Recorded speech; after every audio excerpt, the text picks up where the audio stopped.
விஜயகாந்தை பார்க்க வடிவேலு வருவாரா மாட்டாரா?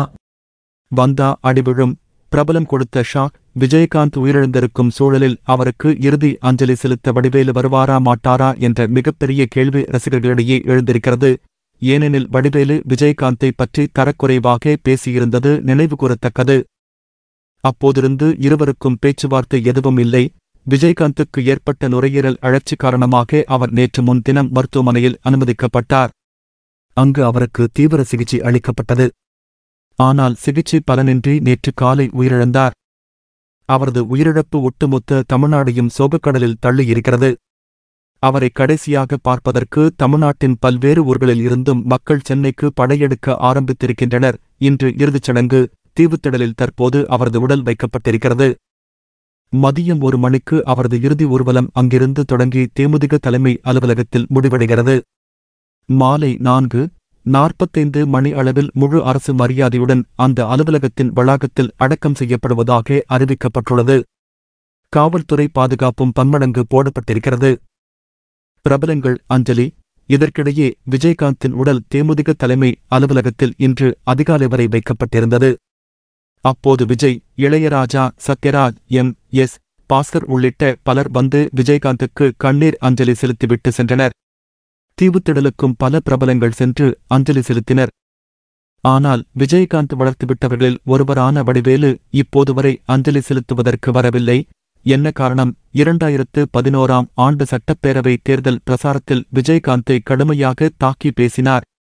அப்போதிருந்து இருவருக்கும் பேச்சுவார்த்தை இல்லை.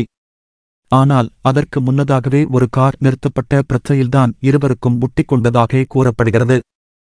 இந்த சூழலில் வடிவேலு வருவாரா மாட்டாரா என்ற கேள்வி ரசிகர்களிடையே எழுந்திருக்கிறது. அதே சமயம் என்னவாக இருந்தாலும் வடிவேலு வர வேண்டுமென ஒருதரப்பினர் கூறுகின்றனர். ஆனால் அவர் தொண்டர்கள், ரசிகர்கள் எல்லாம் உச்சக்கட்ட உணர்ச்சி கொந்தளிப்பில் இருக்கும்போது அவரால் எப்படி வர முடியும் என மறுதரப்பினர் கேள்வி எழுப்புகின்றனர்.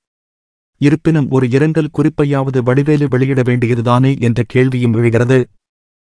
அந்தணன் பேட்டி. இந்நிலையில் பிரபல பத்திரிகையாளர் அந்தணன் தனியார் யூடியூப் சேனல் ஒன்றுக்கு அளித்த பேட்டியின் போது அவரிடம் விஜயகாந்துக்கு அஞ்சலி செலுத்த வடிவேலு வராதது குறித்து கேள்வி முன்வைக்கப்பட்டது. அதற்கு பதிலளித்த அவர், விஜயகாந்துக்கு அஞ்சலி செலுத்த நடிகர் வடிவேலு வரமாட்டார் என்றுதான் எனக்கு தோன்றுகிறது. பிச்சு எடுத்துடுவாங்க. ஏனெனில் விஜயகாந்தை வடிவேலு ரொம்பவே தரக்குறைவாக பேசிவிட்டார். அதனை விஜயகாந்தின் ரசிகர்களோ தொண்டர்களோ இன்னமும் மறக்கவில்லை. அவர்கள் எல்லாம் இன்று உச்சக்கட்ட உணர்ச்சி கொந்தளிப்பில் இருப்பார்கள். இந்த சமயத்தில் அஞ்சலி செலுத்த வடிவேலு வந்தால் கண்டிப்பாக அவரை பிச்சு எடுத்துடுவாங்க என்பதுதான் உண்மை. கண்ணீர் வீட்டிருப்பார். விஜயகாந்த் எப்போதும் எளிய மனிதர்களிடம் அன்பு காட்டியவர். வடிவேலு வளர்ந்தபோது விஜயகாந்த் அவரிடமும் அப்படித்தான் நடந்து கொண்டார். ஏதோ ஒரு காரணத்தால் அவர்களுக்குள் சண்டை வந்துவிட்டது. இருந்தாலும் தன்னை வளர்த்துவிட்ட விஜயகாந்தை நினைத்து வடிவேலு கண்டிப்பாக 2 சொட்டு கண்ணீராவது விட்டிருப்பார் என்றார். முன்னதாக வடிவேலு தன்னை தரக்குறைவாக பேசினாலும் அவருடன் பழகியவர்களை சந்திக்கும் போதெல்லாம் வடிவேலுவை தொடர்ந்து நடிக்க சொல்லுங்கப்பா, அவர் பிறவி நடிகர் என்று விஜயகாந்த் சொல்லிக் கொண்டே இருந்தது குறிப்பிடத்தக்கது. இந்த மாதிரி வரக்கூடிய செய்திகள் அனைத்துமே உடனுக்குடனே தெரிஞ்சுக்கணும் அப்படின்னா டுடே ட்ரெண்டிங் டிவி சேனலை சப்ஸ்கிரைப் பண்ணிக்கோங்க. கூடவே சைடில் இருக்கிற பெல் பட்டனை கிளிக் பண்ணிக்கோங்க. அப்போ நம்ம சேனலில் வரக்கூடிய இந்த மாதிரி செய்திகள் அனைத்துமே உங்களுக்கு உடனுக்குடனே தெரிஞ்சுக்க முடியும்.